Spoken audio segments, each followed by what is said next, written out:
આ સાથે વડોદરામાં ગણેશ ચતુર્થીના પર્વની ઉજવણી થઈ રહી છે, જેમાં લક્ષ્મી વિલાસ પેલેસના ગણેશની શાહી સવારી નીકળી હતી। ગણેશજીની સવારી નીકળી છે, હજારો ભક્તો ઉમટ્યા છે। દાંડિયા બજારથી પાલખીમાં ગણેશજીને લઈ જવામાં આવ્યા છે।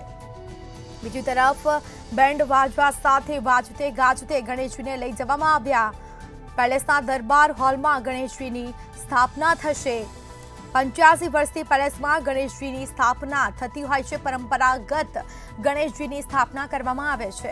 ચૌહાણ પરિવાર દ્વારા વર્ષોથી મૂર્તિ તૈયાર કરવામાં આવે છે।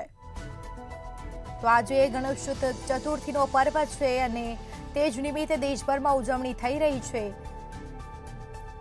10 દિવસ ભગવાનની પૂજા અર્ચના કરવામાં આવે છે અને ભક્તો ધન્યતા અનુભવતા હોય છે। વાજતે ગાજતે બેન્ડ વાજવા સાથે ગણેશજીની મૂર્તિનું આગમન થયું છે। પેલેસના દરબાર હોલમાં ગણેશજીની સ્થાપના થશે। તો પેલેસના દરબાર હોલમાં ગણેશજીની સ્થાપના કરવામાં આવે છે।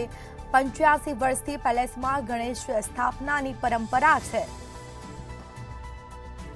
આ સાથે હજારો લોકો ઉમટી પડ્યા છે। ભક્તોનો જમાવડો પણ જોવા મળતો હોય છે। વહેલી સવારથી જ લોકો ગણેશજીની સ્થાપના કરી અને પૂજા કરી અર્ચના કરતા હોય છે, ધન્યતા અનુભવતા હોય છે।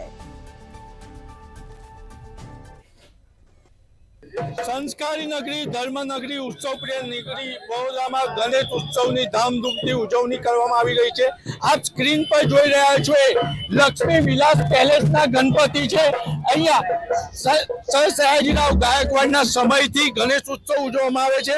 મહત્વની બાબત એ છે કે 85 વર્ષથી એક જ મૂર્તિકારનો પરિવાર મૂર્તિ બનાવે છે ને આ મૂર્તિની વિશેષતા એ છે કે ભાવનગરથી માટી મંગાવવામાં આવે છે અને મૂર્તિની હાઈટ 36 ઇંચ અને વજન 90 કિલો યથાવત રાખવામાં આવ્યું છે।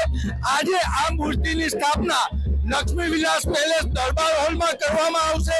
રાજવી પરિવાર મૂર્તિની પૂજા કરશે અને વડોદરાના નાગરિકો માટે આજથી લક્ષ્મી વિલાસ પેલેસ 10 દિવસ માટે દર્શન માટે ખુલ્લો રાખવામાં આવશે।